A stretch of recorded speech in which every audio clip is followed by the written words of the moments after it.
フロアの中央から怒鳴り声が響いてきた。また部長が吠えている。周囲の同僚たちが眉を曇らせた。部下を散々こき下ろした後、部長は俺たち社員全員に向かって怒鳴った。この無能ども、高卒以下は今すぐ名乗り出ろ。クビだ。得意の学歴差別が始まった。高卒以下をクビにする？なんて勝手なことを言い出すんだろう。冗談でも許せない。俺は立ち上がり、自分が高校を中退した身であることを告げた。俺の名前は和樹、37歳。ある会社で社内 SE として働いている。昔、俺の家はとても貧乏で、家族3人食うや食わずの暮らしをしていた。原因は父親の会社。経営難で借金ばかり増えて、社員に給料を払うこともできない。母は働きに出て生活を支えた。俺も高校を中退して家族のために働くことにした。中卒で勤め始めた会社のパソコンを使って独学で身につけたのがプログラミングだ。これが俺の人生の転機になった。エンジニアとして成長した俺は、父の会社に転職して業務の無駄を省き、効率化を実現。すると会社にお金が残るようになって経営は上向き、借金もすべて返すことができた。持ち直した父の会社は業界でのシェアを伸ばし、その後どんどん規模を拡大していった。20年が経った今、俺がいるのは子会社の一つ。社内 SE の仕事の重要性は高まる一方だ。得意分野で活躍できるし、雰囲気もいい。俺は今の会社のことがすごく好きだった。けれど、ある人が赴任してきて以来、社内の空気は一変。全体的に暗くて張り詰めたものになり、いつしか居心地が悪い場所になってしまった。古田部長は大手で管理職を務めていたという48歳。家庭の都合で転職することになり、うちの人事部が中途採用したらしい。この古田部長というのは学歴が高いことを振りかざすろくでもない人物だった。有名な大学を卒業して海外留学をしたこともあるのが彼の最大の自慢だったようだ。例えば仕事に関して部下が何かしら自分とは違う意見をしてくると、おい、俺は T 大卒の上にアメリカ留学までしていたんだぞ。そんな俺とお前の意見、どちらが正しいかは火を見るよりも明らかだろうが、出直してこい。といった感じで突っぱねてしまう。中卒の俺に言わせれば、社会で学歴がものを言うことなんて稀だ。高卒と大卒の社員の仕事ぶりを比べたとき、顕著な差が出ることは少ないように思う。上場企業の創業者にも高卒はいる。低学歴は恥ではないし、侮られる理由にはならない。俺みたいに家庭の事情で進学を諦めた者だって大勢いるのだ。それなのに古田部長は学歴の低さを本人の努力不足のような表現をする。部署は違うけれどフロアは同じだから、彼の偏った発言は嫌でもこちらの耳にまで届く。俺は今まで何度そんな言い方は間違っていますよという言葉を飲み込んできただろう。同僚曰く、あの手の人間は言い合いになるとムキになるし、余計に頑くなになる。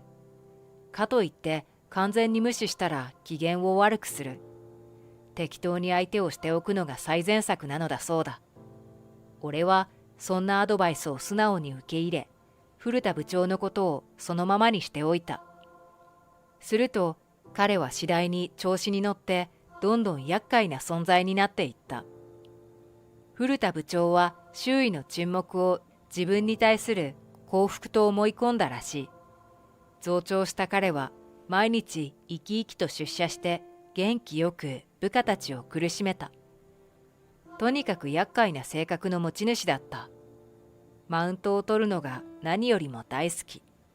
誰とやり取りをするときもビジネス関連の専門的なカタカナ言葉を多用する。アジェンダがどうの、ファシリテーションがどうの、コンフォートゾーンがどうの。難しい言葉を使って相手を戸惑わせることに一種の快感を覚えている様子だった。困った部下が言葉の意味を尋ねると、古田部長は相手をバカにした言い方で、すまんすまん。君らのレベルじゃ俺が何を言っているのかわからないよな。と、ようやくそこから誰にでもわかる言葉を使い出した。言い換えが効くなら最初からそちらを使ってくれればいいのに。どうも専門的で難しい単語を使うことで知性の高さをアピールしたいようだ。相手より多くを知っている自分を再確認して優越感に浸りたい気持ちも透けて見える。こういった傾向を持つ人は実は俺と同じエンジニアにも少なくない。そしてそういう人はワンマンプレーに走りがちだ。自分のことしか考えていない。本当に知的な人は誰にでも伝わる言葉でやり取りをするし、もっと全体を見ている。古田部長にうちの会社で管理職が務まるのか、はっきり言って俺には疑問だった。加えて困ったことに古田部長は周囲を戸惑わせるほど体育会系の人間でもあった。性格が無駄に熱い。すぐに根性論を持ち出すし、最後には気合が足りんと吠える。本人曰く学生時代の辛い勉強を強い精神で乗り切ったからこそ今があるのだそうだ。お前らは弱すぎる。俺が少年を叩き直してやるからそう思え。部下のために会社のためにと理由をつけて古田部長は部下を叱りまくった。ほんの些細なミスも命取り。大損害を出したかのように声を荒げて叱責される。この前も子供の病気で会社を休んで提出物の締め切りを守れなかった女性社員がいた。翌日、その女性が遅れて申し訳ありませんと書類を提出すると、古田部長は、帰れ、何が申し訳ありませんだ。締め切りを守れないなんて社会人として間違っているぞ。そんないい加減な気持ちで働く人間は俺の部下には必要ない。頭ごなしにそう怒鳴って相手を泣かせてしまった。確かにその社員が提出物の締め切りを守れなかったことは事実だ。けれどそこには事情があった。子供が急に病気になったら誰だって慌てる。書類の提出が遅れることについて連絡を忘れても俺なら強く責めたりはできない。古田部長はそうしたミスの経緯や背景というものを全く汲んでくれなかった。今までずっとそんな姿勢で部下に接してきたようだから軌道修正はきっと無理だろう。大きな声で赤の他人を叱り飛ばせる人のことが俺にはちょっと理解できない。たとえ相手が部下だからといってもそんな態度に出ても許されるわけではないと思う。十分に親しい間柄ならいいか。いや、それでもよくない。相手を尊重する態度じゃない。何か事情があるかもしれないのに結果だけを見て厳しく注意するなんて普通じゃない。ましてや古田部長はうちの会社に中途採用でやってきたばかり。親しい社員などいない。それでもあんなに強気に出られるのはきっと彼がすごく身勝手で自己中心的だからだ。古田部長には常に自分の考えこそが正解であり常識であると思っている節もあった。若手社員の考えを真正面から否定して成長を阻害する場面も幾度となく目にした。お前らの考えは浅すぎるんだよ。バカの考え休むに似たりっていう言葉を知らないのか。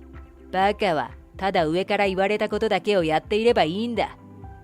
何を言っても反対反論されるから今では誰も古田部長と議論しようとはしない。部署を外から眺めていると自由に意見を言い合う風土が廃れていく様子がよく分かった。俺が思うに古田部長の下では若手社員が自ら考えて成長することなんてありえない。部下はみんな余計なことはしない。言われたことしかしない。怒鳴られたくないからだ。若い芽を潰し出る杭を打つことで古田部長は自分の地位と影響力を保持していた。若い部下を教育できないやつが同時に会社の発展を大いに妨げていたことは言うまでもない。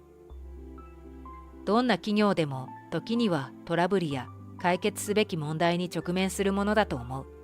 社員たちは前例に倣ったり新しいアイディアを出したりして団結して難局を乗り切る。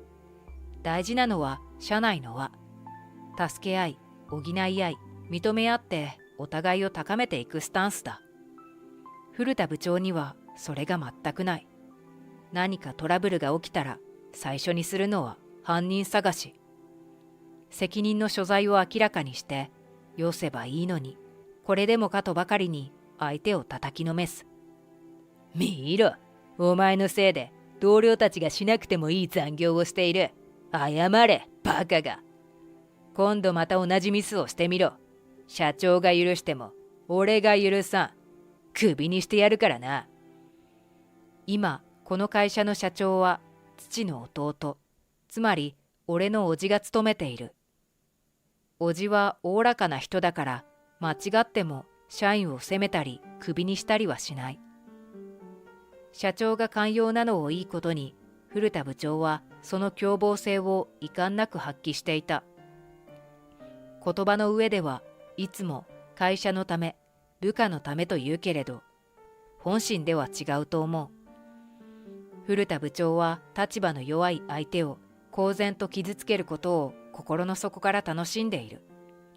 そんな最悪な上司がやってきたせいに違いない。部署の成績は著しく落ちた。近くで誰かが怒鳴られていると、それを聞いている者まで嫌な気持ちになってしまう。おかげで最近は俺を含めた他の部署の社員たちのパフォーマンスまで低下気味だ。はっきり言って俺たちの会社は完全な悪循環に陥っていた。そんなある日、俺は思いがけない場面に出くわした。忘れ物を取りに戻ると、誰もいないはずの会議室からすすり泣く声が聞こえる。泣いていたのは総務部の明菜さんだった。彼女は俺に気づいて、はっと顔を上げた。明菜さん、どうしたの？何か嫌なことでもあった？和樹先輩、すみません、変なところをお見せしちゃって。俺は放っておけなくて、その場で事情を尋ねた。明菜さんはなんと古田部長から交際を迫られているという。けれど彼女には恋人がいる。気持ちは嬉しいけれど無理だと言って断ったらしい。すると呆れたことに怒った古田部長は彼女に嫌がらせをし始めたのだとか。あることないこと言いふらして彼氏との関係をダメにしてやるとか言うんです。俺はやると言ったらやるぞって。私もう怖くて怖くて。なんて卑怯な男だ。自分の思い通りにならないからって変な噂を立てられたら、それが原因で別れることにもなりかねない。そもそも古田部長には家族がいる。確か妻と2人の子供がいたはずだ。それなのに一回り以上も年下の女性にアプローチをしているなんて本当にありえない。ことを荒立てたくないという明菜さん。きっと彼女では古田部長には対処できない。なんとか彼女をこの窮地から救ってあげないと。でも一体どうすればいいのだろう。考えた末、俺は友達に相談することにした。指定したカフェに行くと、智也は先に来て待っていた。彼は俺の中学時代からの友達で、今は隣の市に住んでいる。頭の回るやつだから、きっと何かいいアイディアを出してくれるだろう。俺が古田部長と明菜さんのことを話すと、智也の顔色が変わった。その古田ってやつのフルネームは古田智明って言うんじゃないか？確かにそうだったと思う。どうして智也が知ってるんだよ？古田は俺の上司だった男だ。あの野郎、今度は和樹の会社で好き勝手やってるのか？あいつは会社をダメにするぞ。すぐに辞めさせた方がいい。なんという偶然。智也と古田部長が同じ会社で働いていたなんて。どうやら古田部長は前の会社でもろくでもない振る舞いをしていたらしい。社内の雰囲気は悪くなり、業績は落ちて、社員はみんなげんなりしていたそうだ。古田は社長の弱みを握っていたらしいんだ。そのせいで俺たちがどんなに経営陣に訴えても、古田は部長に居座ったままだった。それでそこからどうやったんだ？俺が呼びかけて反古田連合を結成した。あいつの暴力的な言葉や行為の数々について、社員みんなで証拠を集め合って訴えるぞって脅かしたんだ。同期や警察に介入されたら大変だ。社長が必死に説得して、古田はやっといなくなった。好き勝手やりすぎて追い出されたわけだ。そんな転職理由聞いたことがない。きっとそんな転職の背景をうちの人事部は知らない。古田は隠していたはずだ。そして何食わぬ顔で入社して、智也の会社にいた時と同じ振る舞いを繰り返している。言い寄られている女性社員のためにも早めに対処しろ。智也は真剣な目でそう言った。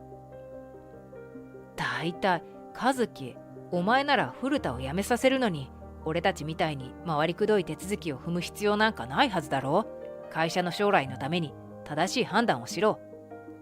もうすぐそうなる予定なのは確かだけど、できるだけ波風立てたくないだろう。だから智也に相談してアイデアを出してもらおうとしたんじゃないか。むしろ波風を立てて徹底的にやらないとダメだ。会社を守りたくないのか？守りたくないわけがない。俺は毅然とした態度で古田に接することをその場で智也に誓った。そして休み明けの月曜日、早速毅然とした態度を取るべき場面に出くわした。部下の誰かがミスをしたらしい。古田がフロア全体に響く声で怒鳴り始めたのだ。この会社の連中はどうなっているんだ。役立たずばかりじゃないか。おいこら、お前らよく聞け。この無能ども、高卒以下は今すぐ名乗り出ろ。クビだ。高卒以下はクビ？この男はどこまで勝手なんだろう。誰の許可を得てそんなことを言うんだ。冗談でも許せない。